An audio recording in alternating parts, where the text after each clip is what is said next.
एक ऐसी कौम जो अपनी बहादुरी के लिए जानी जाती है। इस बात को स्वीकार करती है और उसमें भी जब हम गोरखा सैनिकों की बात करते हैं, जय महाकाली जय गोरखाली, इस स्लोगन के साथ, इस आह्वान के साथ जब इस शत्रु पर टूट पड़ते हैं तो शत्रु पीछे हटने के लिए मजबूर हो जाता है। अपनी वीरता और अपनी देशभक्ति के लिए जानी जाती है। हम है गोरखा राइफल्स। लेकिन आज वही कौम अपनी भाषा और संस्कृति, अपनी सभ्यता, अपने समाज और समुदाय और अपने अस्तित्व को बचाने के लिए लड़ाई लड़ रही है। हमारे देश में न्यूज चैनलों के द्वारा पूरे देश की खबरें दिखाई जाती है, लेकिन नॉर्थ ईस्ट के जो भी राज्य हैं उनकी खबरों को दिखाया ही नहीं जाता। अगर दिखाया भी जाता है तो उन्हीं खबरों को दिखाया जाता है जिनको दिखाना तो बहुत जरूरी है। जब हमारा देश आज़ाद हुआ तो उस समय राज्यों का गठन किया गया, जैसे कुछ को भाषा के आधार पर गठन किया गया, कुछ को भौगोलिक स्थिति के आधार पर गठन किया गया। जैसे तेलुगु भाषी लोगों के लिए आंध्र प्रदेश बनाया गया, तमिल भाषी लोगों के लिए तमिलनाडु बनाया गया, कन्नड़ भाषी लोगों के लिए कर्नाटक बनाया गया, मराठी भाषी लोगों के लिए महाराष्ट्र बनाया गया। अब जैसे भौगोलिक आधार पर हम देखें, जैसे कुछ हिमालय के आसपास के क्षेत्र थे, जैसे हिम के नीचे रह रहे थे, उनको हिमाचल प्रदेश बनाया गया, जैसे उत्तराखंड बनाया गया। तो भौगोलिक आधार पर भी अलग अलग राज्य बनाए गए। अब गोरखाओं की भी यह मांग थी कि हमारे अस्तित्व के लिए, हमारी भाषा और संस्कृति की पहचान के लिए हमारा भी एक अलग राज्य बनाया जाए। लेकिन दोस्तों, हमारे देश के कुछ राजनेताओं और सरकारों के द्वारा अपने वोट बैंक की खातिर कभी तो इनका समर्थन कर दिया जाता है और कभी इनका विरोध कर दिया जाता है। अब हमारे देश में हर 5 साल में चुनाव आते हैं, चाहे लोकसभा के हो चाहे विधानसभाओं के हो। जब चुनाव आते हैं तो उस समय इन गोरखाओं की मांगों को लेकर सियासत गर्म हो जाती है और इनके बारे में ध्यान दिया जाता है। जैसे हम प्रेजेंट में देख ले, केंद्र सरकार के द्वारा क्या किया गया, एक वार्ताकार नियुक्त किया गया पंकज कुमार सिंह को, जिसको लेकर गोरखाओं के ऊपर ध्यान दिया जा रहा है। लेकिन जैसे ही बंगाल में चुनाव समाप्त होंगे तो उसके बाद क्या होगा, इनके बारे में सारा मामला ठंडा पड़ जाएगा और इनके ऊपर कोई भी ध्यान नहीं दे। आज गोरखाओं को अपनी पहचान नहीं मिल पाई है, उनके साथ न्याय नहीं हुआ है। हमारे देश का एक तबका तो ऐसा है जो इनको विदेशी कहता है और कहता है कि ये नेपाल से आए हुए लोग हैं, ये हमारे देश के नहीं है। ऐसा भी इनको विरोध का सामना करना पड़ता है। गोरखालैंड एक ऐसा मुद्दा है जिसका निवारण ना तो नेहरू जी कर सके थे और ना ही ज्योति बसु की सरकार कर सकी थी और ना ही ममता दीदी की सरकार कर सकी है, और युग पुरुष कहे जाने वाले मोदी जी की सरकार भी इसका निवारण नहीं कर सकी है। अब दोस्तों, ऐसा नहीं है कि गोरखाओं ने समय समय पर अपनी मांगें नहीं उठाई हो।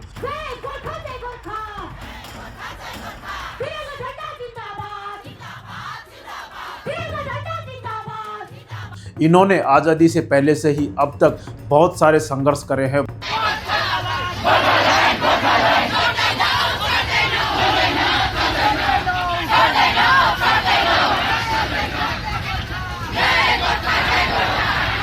जय गोरखा जय गोरखा। बहुत सारे गोरखाओं ने गोरखालैंड की मांग के लिए कुर्बानियां दी हैं, जिसके बारे में आज हम चर्चा करेंगे कि आखिर शुरुआत से लेकर अब तक गोरखाओं के द्वारा क्या क्या किया गया और सरकारों के द्वारा उसका किस तरीके से फ़ायदा उठाया गया, जिसके बारे में आज हम विस्तार से चर्चा करेंगे। दोस्तों, हमने पिछले वीडियो में जब गोरखालैंड के बारे में चर्चा की थी तो हमने बताया था कि इसकी शुरुआत मुख्य रूप से माने तो हम 1980 के दशक से बाद हुई थी। तो काफ़ी सारे लोगों ने, हमारे भाइयों ने कमेंट किया कि इससे पहले भी 1905 के बाद से ही गोरखालैंड की मांग स्टार्ट हो चुकी थी। लेकिन दोस्तों, आज़ादी से पहले की मांग का तो कोई मतलब ही नहीं था, क्योंकि उस समय तो हमारे देश की सरकार थी ही नहीं, हम अंग्रेजों के गुलाम थे। लेकिन आज हम शुरुआत से चर्चा करेंगे कि आखिर शुरुआत से लेकर अब तक क्या क्या हुआ है। दोस्तों, आज़ादी से पहले 1905 में सबसे पहले गोरखाओं के मन में यह भाव आने लगे थे कि हमारे लिए भी कुछ अलग होना चाहिए। अब ऐसा क्यों? क्योंकि 1905 में बंगाल का विभाजन हुआ था, लॉर्ड कर्जन के द्वारा किया गया था। और जब बंगाल विभाजित हुआ पूरी बंगाल और पश्चिम बंगाल के रूप में, तो गोरखाओं ने भी सोचा कि हमारे लिए भी कुछ ऐसा होना चाहिए जिसकी वजह से हमारी पहचान मजबूत हो सके। अब इसके बाद इन्होंने क्या किया, 1907 में मार्ले मिंटो सुधार समिति को एक ज्ञापन सौंपा था। अब ये ज्ञापन किसने सौंपा था? एक पहाड़ी इलाकों की एक संस्था थी, हिलमैन ऑर्गेनाइजेशन के नाम से। उन्होंने ज्ञापन सौंपा था कि हमारे लिए भी कुछ अलग होना चाहिए। लेकिन दोस्तों, जब हमारा देश आज़ादी नहीं हुआ था तो इनकी बातों पर ध्यान कौन देता। अब इसके आगे की हम कहानी जानते हैं कि 1943 में गोरखाओं ने अपने लिए क्या किया, एक संगठन बनाया जिसका नाम क्या था, ऑल इंडिया गोरखा लीग, जो गोरखाओं के लिए काम करता था यह संगठन। अब इसके बाद 1947 में क्या हुआ कि जब हमारा देश आज़ाद हुआ तो इन्होंने सोचा कि एक सभा का गठन किया जाए और आगे यह निर्णय लिया जाए कि कैसे हमारे लिए एक अलग राज्य का निर्माण हो सके। तो दार्जिलिंग में एक सभा आयोजित की गई और मांगों को आगे बढ़ाया गया। अब इसके बाद जब अंतरिम सरकार हमारे देश में थी तो 1951-52 में चुनाव हुए हमारे देश में, और 51-52 में चुनाव हुए तो कांग्रेस की सत्ता आई और पंडित जवाहरलाल नेहरू जी हमारे देश के प्रधानमंत्री बने। तो इन्होंने क्या किया, 1952 में नेहरू जी को ज्ञापन सौंपा ऑल इंडिया गोरखा लीग ने। अब उसमें क्या किया गया, नेहरू जी के सामने 3 प्रस्ताव पेश किए गए और उन्होंने कहा कि जैसे हमने 1907 में एक ज्ञापन सौंपा था, या तो उसको आगे बढ़ाया जाए और उसमें 3 प्रस्ताव और शामिल किया जाए। वो कौन कौन से थे? इन्होंने एक नए राज्य की मांग की कि हमारे लिए एक नया राज्य होना चाहिए जो दार्जिलिंग और उसके आसपास के क्षेत्रों को मिलाकर बनाया जाए। दूसरा प्रस्ताव ये था कि दार्जिलिंग और जलपाईगुड़ी का एक हिस्सा, जो पूर्वी हिस्सा था, जो आसाम से लगता हुआ था, दुर्वासा का जो क्षेत्र है, दूरवास का जो क्षेत्र है, उसको आसाम में शामिल कर दिया जाए, उसे हमें ज़रूरत नहीं है। और तीसरा प्रस्ताव इनका यह था कि जैसे केंद्र शासित प्रदेश हैं, अंडमान और निकोबार द्वीप समूह है, उसी के तर्ज पर हमें भी एक केंद्र शासित प्रदेश बनाया जाए और एक अलग से प्रशासनिक इकाई बना दिया जाए। ये 3 प्रस्ताव उन्होंने नेहरू जी के सामने रखे थे। लेकिन उस समय इनके साथ एक धोखा हुआ। धोखा यह था कि नेहरू जी ने जब सर्वे करवाया तो उस समय जो कमेटी ने रिपोर्ट प्रस्तुत की उसमें यह कहा गया था कि उसमें कम से कम 15-16% ही गोरखा है, जबकि वास्तविकता कितनी थी? वास्तविकता थी कम से कम 50% से ऊपर। तो नेहरू जी को भी ये गलत फीडबैक दिया गया कि वहाँ पर गोरखाओं की संख्या कम है, तो नेहरू जी ने भी इसके ऊपर ध्यान नहीं दिया। अब हम आगे के बारे में देखते हैं। दोस्तों, इसके बाद क्या हुआ, 1955 में CPM communist party of India, मार्क्सवादी, जो ज्योति बसु की सरकार रही थी 30-35 साल, उनकी यह पार्टी थी जो कम्युनिस्ट पार्टी थी। उन्होंने क्या किया, बंगाल विधानसभा में नेपाली भाषा के लिए आधिकारिक भाषा की मांग की कि हमारी नेपाली भाषा एक आधिकारिक भाषा होनी चाहिए। और 6 साल बाद 1961 में बंगाल विधानसभा ने इसको मान्यता भी दे दी और बंगाल में नेपाली को आधिकारिक भाषा के रूप में स्वीकार किया गया। इसके बाद दोस्तों ये मांग लगातार चलती रही और अब हम आते हैं 1973 में। बंगाल में कांग्रेस की सरकार थी, तो सीपीएम और ऑल इंडिया गोरखा लीग ने मिलकर क्या किया कि उन्होंने कहा कि हमारे लिए स्वायत्त जिला परिषद का गठन किया जाना चाहिए, स्वायत्त जिला परिषद। तो इनकी बात को क्या किया गया, इनकी बात को मान लिया गया और सीएम था सिद्धार्थ शंकर रे। उन्होंने क्या किया, गोरखाओं के लिए एक पहाड़ी विकास परिषद, दार्जिलिंग के लिए पहाड़ी विकास परिषद का गठन किया। अब ये पहाड़ी विकास परिषद के गठन से क्या हुआ कि गोरखाओं के लिए करीब 70 वर्ष बाद, 1905 से 1973, लगभग 70 वर्ष बाद क्या हुआ, एक अलग से प्रशासनिक ढांचे को मान्यता दी गई जो गोरखाओं के लिए थी, जो पहाड़ी इलाके के लिए थी। लेकिन इनकी मुख्य मांग क्या थी कि एक अलग से राज्य हो हमारे लिए। तो ये पहाड़ी विकास परिषद क्या है कि लोगों की आकांक्षाओं के अनुसार खरी नहीं उतर पाई, जिसकी वजह से ये विफल हो गई और 1977 तक लगातार ये मांग जारी रहती रही और क्या हुआ, लोग बेचैन होने लगे। अब आगे हम कहानी देखते हैं कि दोस्तों उसके बाद क्या हुआ, एक नया संगठन बनाया गया। ये पहाड़ी विकास परिषद जब विफल हो गई तो उसके बाद एक नया संगठन बना जो प्रांत परिषद का गठन किया गया। जब ये प्रांत परिषद का गठन हुआ तो उस समय हमारे देश में इंदिरा गांधी जी की सरकार थी और उस समय ये प्रांत परिषद ने क्या किया, अलग राज्य की मांग को लेकर बहुत बड़ा आंदोलन करना स्टार्ट कर दिया। और उस समय 2 आंदोलन ये, पहला आंदोलन तो ये था कि इंदिरा गांधी जी से नए राज्य की मांग ये कर रहे थे और काफ़ी भारी तादाद में कर रहे थे। दूसरा आंदोलन ये था कि उसी समय एक और संगठन था, अखिल भारतीय नेपाली भाषा समिति। उसने क्या किया, नेपाली भाषा को 8वीं अनुसूची में शामिल करने की मांग सरकार से की कि हमारी नेपाली भाषा को क्या किया जाए, संविधान में शामिल किया जाए। 8वीं अनुसूची में जो और भाषा हैं उनके साथ हमारी नेपाली भाषा को भी शामिल किया जाए। तो 2 आंदोलन उस समय बहुत जोर पकड़ रहे थे, लेकिन अभी तक अलग राज्य की मांग हो रही थी, गोरखालैंड शब्द का इस्तेमाल नहीं हुआ था। तो ये प्रांत परिषद बहुत बढ़िया काम कर रही थी, अपने गोरखाओं के लिए अलग राज्य की मांग कर रही थी और आंदोलन बहुत तेज कर रही थी। अब इसके बाद दोस्तों क्या हुआ कि जैसे इस आंदोलन का राजनीतिकरण कैसे हुआ और कैसे राजनीतिक लोगों ने इन गोरखाओं का फायदा उठाया, उसके बारे में अब यहाँ से स्टार्ट होता है 1980 के दशक से बाद। अब 1980 के बाद से जो मुख्य मांग थी वो फिर से स्टार्ट होने लगी। अब इसी में क्या हुआ, सुभाष घिसिंग, एक गोरखाओं के जो मुख्य नेता थे, उसका उदय हुआ। सुभाष घिसिंग का क्या हुआ कि जब प्रांत परिषद लगातार मांग कर रही थी, 7 सितंबर 1981 को दार्जिलिंग के चौक बाजार में क्या हुआ, सरकार ने गोलियां चलवा दी। जो आंदोलन कर रहे थे, जो प्रदर्शन कर रहे थे, अपने लिए अलग राज्य की मांग कर रहे थे, उसमें क्या किया, सरकार ने गोलियां चलवा दी। गोलियां चलवाने के बाद भीषण बवाल हुआ, और भीषण बवाल हुआ तो सरकार ने दमनकारी नीति अपनाते हुए क्या किया, प्रांत परिषद का दमन करना स्टार्ट कर दिया। अब प्रांत परिषद को दमन का सामना करना पड़ा, जिसके बाद क्या हुआ, 1980 में GNLF, Gorkha national liberation front, इसी समय इसका उदय हुआ, जिसका नेता था सुभाष घिसिंग। पहली बार गोरखालैंड शब्द का इस्तेमाल इन्होंने किया था। सुभाष घिसिंग ने 1980 में यह संगठन बनाया, GNLF, Gorkha national liberation front. दोस्तों, हम शुरुआत से गोरखाओं के संगठन के बारे में देखें तो 1905 और 7 के आसपास कौन थी, हिलमैन ऑर्गेनाइजेशन। फिर उसके बाद 1943 में ऑल इंडिया गोरखा लीग की स्थापना हुई। फिर उसके बाद प्रांत परिषद की स्थापना हुई, और अब सुभाष घिसिंग ने क्या किया, गोरखा नेशनल लिबरेशन फ्रंट की स्थापना की, GNLF। अब जब यहां पर हम देखें कि प्रांत परिषद को दमन का सामना करना पड़ रहा था, इनकी शक्तियां कमजोर हो रही थी, इनका आंदोलन कमजोर हो रहा था, तो इसके बाद क्या किया, जब ये सुभाष घिसिंग गोरखाओं का एक नया लीडर सामने आया, तो इसने क्या किया, धीरे धीरे इस आंदोलन का टेक ओवर कर लिया। 1986 तक गोरखा नेशनल लिबरेशन फ्रंट का कब्जा इस आंदोलन पर हो गया, और इसके बाद होता है भयंकर लड़ाई।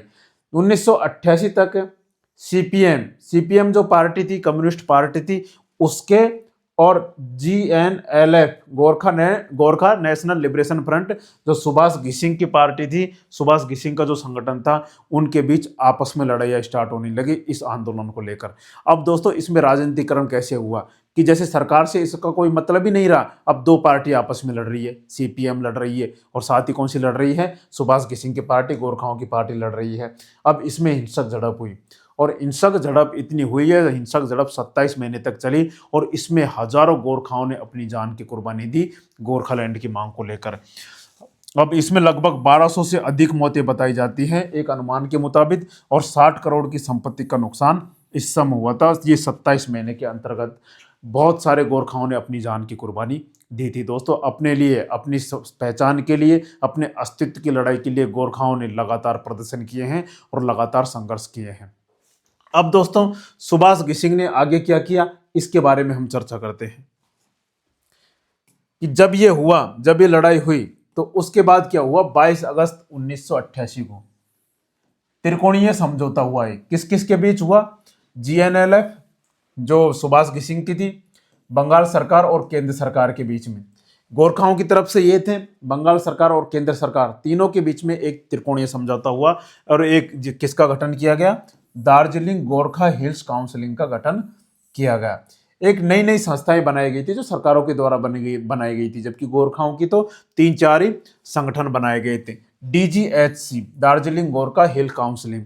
अब इसमें क्या शर्त रखी सरकार ने कि अगर हम इसको इसी तर्ज पर बनाएंगे, जिसके लिए आपको क्या करना होगा, अलग राज्य की मांग छोड़नी पड़ेगी। उस समय केंद्र की सरकार ने और बंगाल की सरकार ने इनके ऊपर दबाव बनाया। देखो, ये छोड़ो, राज्यवाद की मांग करना कोई ठीक बात नहीं है, गोरखालैंड की मांग करना कोई ठीक बात नहीं है, हम तुम्हारे लिए एक अलग से ऐसी संस्था बना देंगे जो बिल्कुल राज्य की तरह ही काम करेगी।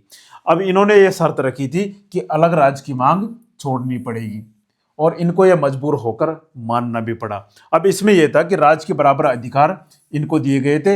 इसके बाद अध्यक्ष सुभाष घिसिंग को ही बनाया गया।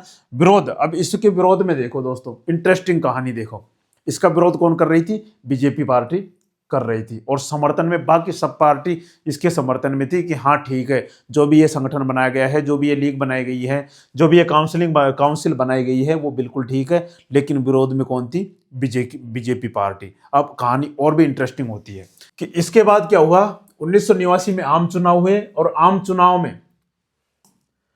चुनावों में इन्होंने किसको समर्थन किया, इन्होंने समर्थन किया एक कांग्रेसी था जो इनका दोस्त था, खास दोस्त था और पत्रकार था। तो लोकसभा के चुनावों में इंद्रजीत खुल्लर को इन्होंने समर्थन किया। तो गोरखाओं के पूरे वोट किसको मिले, कांग्रेस को मिले, इंद्रजीत खुल्लर को मिले। अब दोस्तों आगे देखिए, 1991 में भी इन्होंने विधानसभा के चुनाव में भी समर्थन भी किया, कभी कभी इन्होंने चुनाव का बहिष्कार भी कर दिया। इसके बाद 1992 में नेपाली भाषा को 8वीं अनुसूची में शामिल कर लिया गया। अब नेपाली के साथ और भी भाषा शामिल करी गई थी, नेपाली, मणिपुरी और कोंकणी, ये 3 भाषा एक साथ शामिल करी गई थी। जो 1992 में शामिल करी गई थी। नेपाली को हमारे संविधान की 8वीं अनुसूची में शामिल कर लिया गया।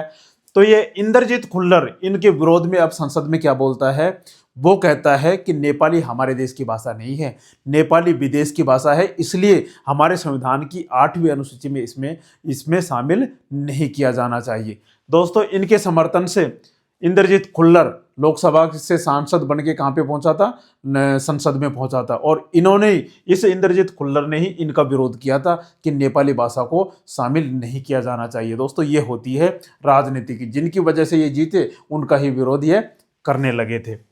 अब दोस्तों, संसद में इन्होंने टिप्पणी की थी, जो इनको बाद में देखा कि हम जिसके लिए लड़ रहे हैं, हमारी भाषा, हमारी सभ्यता, हमारी पहचान के लिए लड़ रहे हैं, आप उसका ही विरोध कर रहे हो। तो इन्होंने इसके बाद इनसे किनारा कर लिया, इंद्रजीत खुल्लर से किनारा कर लिया। अब 1996 में क्या हुआ, सीपीएम में फूट पड़ गई। सीपीएम कम्युनिस्ट पार्टी, उसमें फूट पड़ गई और एक सीपीआरएम, एक नई पार्टी इसी में से निकलकर सामने आई और गोरखालैंड की मांग करने लगी। अब दोस्तों, यहां से हम देखिए 1996 से पहले ये तो गोरखालैंड की मांग तो कर ही नहीं सकते थे, क्योंकि इनको तो वो अध्यक्ष बना दिया था और यही शर्त पर बनाया गया था कि गोरखालैंड की मांग नहीं करोगे। इसके बाद डीजीएचसी जो गिसिंग का शासन था, उसमें 2004 तक जारी रहा। गिसिंग का शासन, डीजीएचसी जो संस्था बनाई थी, उसमें 2004 तक इनका जारी रहा। फिर मांग लगातार आगे बढ़ती रही और फिर उन्होंने एक और मांग करी कि ये डीजीएचसी जो संस्था काउंसिल बनाई थी सरकार ने, उसको क्या किया जाए, 6वीं अनुसूची में शामिल कर लिया जाए। अब 6वीं अनुसूची में शामिल किया जाएगा तो बहुत सारे अधिकार मिल जाएंगे। और इंटरेस्टिंग बात यह है कि इनकी बात को उस समय बंगाल की सरकार ने मान भी ली। देखो दोस्तों, सीपीएम की सरकार थी उस समय ज्योति बसु की, तो 2005 में इनकी शर्तें मंजूर भी कर ली और कहा गया कि तुम्हारे लिए एक संस्था गठित करते हैं। ट्राइबल काउंसिलिंग का गठन किया गया और कहा गया कि हम यह प्रस्ताव किसको भिजवाएंगे, केंद्र सरकार को भिजवाएंगे। तो उन्होंने प्रस्ताव इनके साथ मिलकर केंद्र सरकार को भिजवाया कि 6ठी अनुसूची में इस संस्था को शामिल कर लिया जाए। अब इसका भी अध्यक्ष किसको बनाया गया, सुभाष गिसिंग को भी इसका अध्यक्ष बनाया गया, इनको ही इसका अध्यक्ष बनाया गया था। अब इसमें दोस्तों क्या था कि ये ट्राइबल काउंसिलिंग बनाई गई थी, इसमें यह थी कि 31% सीटें अनुसूचित जनजातियों के लिए आरक्षित रखी गई थी।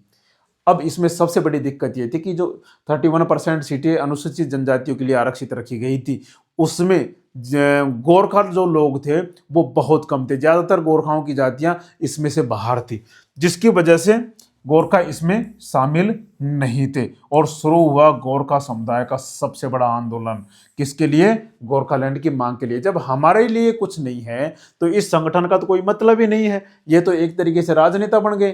तो इन्होंने कहा कि इस संगठन का कोई मतलब नहीं है, गोरखाओं के हित के लिए तो ये संगठन है ही नहीं। इसके बाद गोरखाओं ने बहुत बड़ा आंदोलन किया और उसके बाद क्या हुआ, एक और चेहरा सामने निकल कर आता है। उसका क्या नाम है, उसका नाम था विमल गुरुंग। ये इसी का सहयोगी था, सुभाष गिसिंग का ही सहयोगी था, बहुत करीब था विमल गुरुंग। जब इनको ये लग गया कि ये तो राजनेता बन गए, जो गोरखाओं की मुख्य मांग थी उनको ये कर ही नहीं पा रहे, तो इन्होंने अपने लिए क्या किया, गोरखा जनमुक्ति मोर्चा जीजेएम की स्थापना की। और गोरखा जनमुक्ति मोर्चा ने क्या किया, आंदोलन को तेज कर दिया। और उसी समय सरकार की तरफ से प्रस्ताव आ गया कि आपको 6वीं अनुसूची में शामिल नहीं किया जाएगा। अब दोस्तों, जैसे ही इन्होंने एक नया संगठन बनाया, तो ये एक तरह से गोरखाओं का 5वां संगठन था। जैसे पहला हमने आपको बताया था हिलमैन एसोसिएशन, दूसरा 1943 में बना ऑल इंडिया गोरखा लीग, फिर उसके बाद 1977 में प्रांत परिषद, फिर 1980 में इन्होंने बनाया गोरखा नेशनल लिबरेशन फ्रंट। अब इन्होंने क्या बनाया, गोरखा जनमुक्ति मोर्चा। अब इसके बाद इन्होंने मांग इतनी तेज कर दी कि सरकार को संभालना काफ़ी मुश्किल हो रहा था। अब दोस्तों क्या हुआ, इन्हीं के साथ साथ 2009 में बीजेपी का जो दार्जिलिंग से जसवंत सिंह लोकसभा की सीट से जीतकर संसद में पहुंचता है, जो किसके समर्थन से पहुंचता है, विमल गुरुंग का समर्थन था। अब दोस्तों, पहले हमने आपको बताया था कि बाकी सब पार्टियों ने गोरखाओं की जो मांग थी उसको जायज ठहराया था, उचित ठहराया था, लेकिन बीजेपी ने इसका विरोध किया था। अब यहाँ पर समीकरण बदलते आप देखिए कि लोकसभा की सीट से, दार्जिलिंग लोकसभा की सीट से बीजेपी के जसवंत सिंह इनकी सहायता से यहाँ पर चुनाव जीतते हैं और ये बीजेपी की सहायता करते हैं। इसके बाद देखिए 21 मई 2010 को एक घटना घटित होती है। जो सबसे पुरानी पार्टी थी, जो सबसे पुराना संगठन था गोरखाओं का, ऑल इंडिया गोरखा लीग, उसके एक नेता थे मदन तमांग की हत्या हो जाती है। कब होती है? 21 मई 2010 को सरेआम दिन दहाड़े उसकी हत्या हो जाती है। सीपीएम का अंत हो जाता है और ममता का उदय इस समय हो जाता है 2010 के बाद। अब दोस्तों जब ममता का उदय होता है तो ये क्या करती है कि मैं तुम्हारे लिए बहुत अच्छा काम करूंगी, गोरखाओं को पूरे अधिकार दूंगी। गोरखाओं के इन्होंने बहुत कुछ प्रलोभन दिए और इन्होंने क्या किया, जीटीए का एक ऐलान किया, एक संगठन का ऐलान किया जिसका नाम था गोरखालैंड टेरिटोरियल एडमिनिस्ट्रेशन। मतलब जो भी कोई नेता आ रहा था, जो भी कोई संधियां हो रही थी, वो अलग से अपना एक संगठन बना देती थी। जैसा इन्होंने किया, जीटीए गोरखालैंड टेरिटोरियल एडमिनिस्ट्रेशन का इन्होंने ऐलान किया और उसके बाद 18 जुलाई 2011 को एक संधि पर हस्ताक्षर होते हैं जिसमें कौन कौन बैठते हैं। उस समय केंद्र में गृह मंत्री थे पी चिदम्बरम और जीटीएम गोरखा जनमुक्ति मोर्चा के जो विमल गुरुंग थे वो बैठते हैं और साथ ही ममता सरकार इसमें बैठती हैं। ये तीनों मिलकर क्या तय करते हैं कि गोरखाओं के लिए अलग से एक प्रशासनिक इकाई होनी चाहिए। और उसके बाद 2012 में चुनाव होते हैं और 2012 में जब चुनाव होते हैं, लोकल चुनाव, तो उसमें जीजीएम गोरखा जनमुक्ति मोर्चा भारी जीत के साथ वहां पर आती है और इसके बाद सब सुचारू रूप से चल रहा होता है। लेकिन क्या हुआ कि जब तेलंगाना का गठन हुआ तो गोरखालैंड की मांग लगातार वापस बढ़ने लगी। अब जैसे ही तेलंगाना का गठन हुआ तो इनको भी लगा कि जब तेलंगाना बन सकता है तो हमारे लिए अलग राज्य क्यों नहीं बन सकता। इसके बाद दोस्तों गोरखालैंड की मांग और तेज हो गई और अब की बार क्या हुआ कि इसी बीच 2017 में ममता ने ऐलान कर दिया कि बांग्ला भाषा राज्य के सभी स्कूलों में अनिवार्य है, कि बांग्ला भाषा को राज्य के सभी स्कूलों में अनिवार्य कर दी जाए और वहां पर बांग्ला भाषा पढ़ाई जाए। अब दोस्तों ये तो इनके साथ सरेआम धोखा था। धोखा ये था कि नेपाली भाषा को क्या कर दिया गया है, 8वीं अनुसूची में शामिल कर दिया गया है, हमारे जो संविधान की 8वीं अनुसूची में है उसमें शामिल कर दिया गया है। उसके बाद भी राज्य के सभी जिलों में बांग्ला भाषा पढ़ाई जाएगी, तो ये एक तरीके से इनके साथ भेदभाव था, ये एक तरीके से इनके साथ धोखा था। फिर इसके बाद इन्होंने आंदोलन को तेज कर दिया और बिमल गुरुंग ने इस्तीफा दे दिया कि मैं इस संस्था मस्ता में नहीं रहने वाला, मुझे अलग से एक अलग राज्य चाहिए। और साथ ही 104 दिनों का आंदोलन इन्होंने स्टार्ट कर दिया। इसके बाद इनकी सरकार ने क्या किया, यूएपीए के तहत इनको उठवा लिया और इनको उठवाने के बाद कहाँ इनको भेज दिया कोई पता नहीं चला। इसके बाद इन्होंने अपनी पसंद का क्या किया, गोरखा जनमुक्ति मोर्चा का एक अध्यक्ष बना दिया जिसका नाम तमांग था, लेकिन इन्होंने भी इस्तीफा दे दिया क्योंकि यह गोरखाओं के लिए अपना काम नहीं कर पाए थे। अब दोस्तों गोरखालैंड की मांग को लेकर बीजेपी के दांव पेच देखिए। इन्होंने क्या किया कि जैसे जीजीएम गोरखा जनमुक्ति मोर्चा था उनके साथ गठबंधन बना के जैसे जसवंत सिंह दार्जिलिंग से लोकसभा की सीट जीते थे, उसके बाद 2019 के आम चुनाव में भी बीजेपी ने दोबारा जीजीएम के साथ गठबंधन कर चुनाव लड़ा और दार्जिलिंग की सीट पर तीसरी बार लगातार जीत दर्ज की। और 2019 के बीजेपी चुनाव को घोषणा पत्र में लिखा था कि हम भारतीय गोरखा उपजनजातियों में से 11 को अनुसूचित जनजाति के रूप में मान्यता देंगे। यह 2019 में कह दिया गया था। हम लिम्बो और तमांग जनजातियों के लिए सिक्किम विधानसभा में आरक्षण लागू करने के लिए प्रतिबद्ध हैं। हम दार्जिलिंग हिल्स, सिलीगुड़ी तराई और डुआर्स क्षेत्र के मुद्दे पर स्थायी राजनीतिक समाधान खोजने की दिशा में काम करने के लिए प्रतिबद्ध है। ये 2019 में इन्होंने कह दिया था। इसके बाद दार्जिलिंग से बीजेपी सांसद राजू बिस्ता बनते हैं और 19 सितंबर 2020 को दार्जिलिंग के बीजेपी सांसद राजू बिस्ता ने संसद के मानसून सत्र के दौरान गोरखालैंड मामले को उठाया और उन्होंने लोकसभा में कहा। इन्होंने बाकायदा गोरखालैंड की मांग को लेकर बहुत अच्छा काम किया था और इन्होंने संसद में भी उठाया था। मैंने केंद्र सरकार से लंबे समय से लंबित मांग के स्थायी राजनीतिक समाधान में तेजी लाने का अनुरोध किया था। मैंने संसद से इस बात का संज्ञान लेने का अनुरोध किया कि दार्जिलिंग, तराई और डुआर्स क्षेत्र के पहाड़ी लोगों की गोरखालैंड राज्य की मांग लंबे समय से लंबित है। इसके बाद केंद्र सरकार ने कई बैठकें भी बुलाई, लेकिन ममता सरकार ने बैठक में हिस्सा लेने से इनकार कर दिया। अब दोस्तों उसी के आधार पर जैसे अभी पंकज कुमार सिंह जो सीनियर अधिकारी हैं उनको वार्ताकार के तौर पर नियुक्त किया है। अब दोस्तों हम वर्तमान की बात करें तो वर्तमान में क्या हो रहा है। जैसे गोरखालैंड की मांग एक पुराना मुद्दा है, लेकिन हालिया अपडेट्स दिसंबर 2025 से बताते हैं कि केंद्र सरकार द्वारा नियुक्त एक मध्यस्थ जो वार्ताकार के तौर पर नियुक्त किए गए हैं, यह मुद्दा फिर से गरमाया है। पहाड़ी क्षेत्र की राजनीतिक पार्टियां केंद्र से बातचीत कर रही हैं, लेकिन दोस्तों इसमें क्या है, पश्चिम बंगाल सरकार ममता बनर्जी ने इस मध्यस्थ के कामकाज पर आपत्ति जताई है और इस राज्य को बांटने की साजिश बताया है। बीजेपी और टीएमसी के बीच तनाव बढ़ा है और गोरखालैंड टेरिटोरियल एडमिनिस्ट्रेशन जो जीटीए थी के नेता भी जल्दी केंद्र से मिलने की उम्मीद कर रहे हैं। इसके बाद केंद्र राज्य के बीच टकराव की स्थिति पैदा हो रही है। केंद्र सरकार ने दार्जिलिंग पहाड़ियों के मुद्दों को सुलझाने के लिए एक मध्यस्थ नियुक्त किया है, जिस पर मुख्यमंत्री ममता बनर्जी ने प्रधानमंत्री मोदी को पत्र लिखकर विरोध जताया है। इसे राज्य को तोड़ने की साजिश बताया, जो हमने पिछले वीडियो में आपको बताया था। जीटीए का रुख क्या है? जीटीए ने केंद्र के मध्यस्थ को पत्र लिखकर जल्द मुलाकात का अनुरोध किया है ताकि गोरखालैंड से जुड़े मुद्दों पर चर्चा हो सके, गोरखालैंड की बात हो सके। राजनीतिक गतिविधियां क्या हैं? भारतीय गोरखा प्रजातांत्रिक मोर्चा जैसी पार्टियां सक्रिय हैं और बीजेपी भी 2026 के विधानसभा चुनाव से पहले इस मुद्दे को राजनीतिक लाभ उठाने की कोशिश कर रही है। दोस्तों फिर वही होगा जैसे 2026 में बंगाल में चुनाव है। अब जैसे चुनाव है तो इनका मुद्दा फिर से गरमाया है। अब जैसे ही चुनाव खत्म हो जाएंगे तो इनका मुद्दा फिर से ठंडा हो जाएगा। ऐसे ही लगातार भारत की आज़ादी से लेकर अब तक इनके साथ होता आया है। आंदोलन की सुखबुहाट। कुछ गोरखा नेता मतभेद के बावजूद इस मुद्दे को फिर से उठाने और अलग राज्य की मांग तेज करने की बात कर रहे हैं, जिससे नया आंदोलन शुरू होने की आशंका है। दीर्घकालिक लक्ष्य क्या है? कई नेता अभी भी अलग राज्य गोरखालैंड के अपने दीर्घकालिक लक्ष्य पर कायम हैं, लेकिन वर्तमान में सुशासन और विकास पर ध्यान केंद्रित करने की बात कर रहे हैं। अब दोस्तों इसके बाद क्या होता है कि फिर से अचानक ये विमल गुरुंग है, 3 साल के बाद फिर से अचानक निकलकर सामने आते हैं। फिर अचानक 3 सालों के बाद विमल गुरुंग दोबारा प्रकट होते हैं। अक्टूबर 2020 में इन्होंने क्या किया, लेकिन अब इनके तेवर कुछ बदले हुए से हैं। वो सीधे तौर पर बीजेपी के खिलाफ और ममता बनर्जी के प्रचार में जुटे हुए हैं। वही विमल गुरुंग, ममता बनर्जी ने कहा होगा कि तुम्हें तो मैं निकाल दूंगा, बाहर निकाल दूंगी, लेकिन तुम्हें क्या होगा, बीजेपी के खिलाफ बोलना होगा और हमारे साथ रहना होगा। पहले बीजेपी के साथ मिलकर काम कर रहे थे, इन्होंने बीजेपी को सपोर्ट किया था। इनकी पार्टी गोरखा जनमुक्ति मोर्चा थी, वो बीजेपी के साथ मिलकर काम कर रही थी। लेकिन जैसे यूएपीए के तहत इनको उठा लिया गया तो इसके बाद इनको फिर से चेंज कर दिया गया। अब ये फिर से ममता सरकार के पक्ष में आ गए हैं और बीजेपी के विरोध में आ गए हैं। दोस्तों इस पूरे घटनाक्रम को जानकर आपको क्या लगता है कि हमारे गोरखा भाइयों को न्याय मिलेगा या नहीं मिलेगा? गोरखालैंड की स्थापना होगी या नहीं होगी? आप एक बार कमेंट करके जरूर बताएं। और जानकारी आपको अच्छी लगी हो तो हमारे चैनल को लाइक एवं सब्सक्राइब जरूर करें। जय हिंद, जय भारत।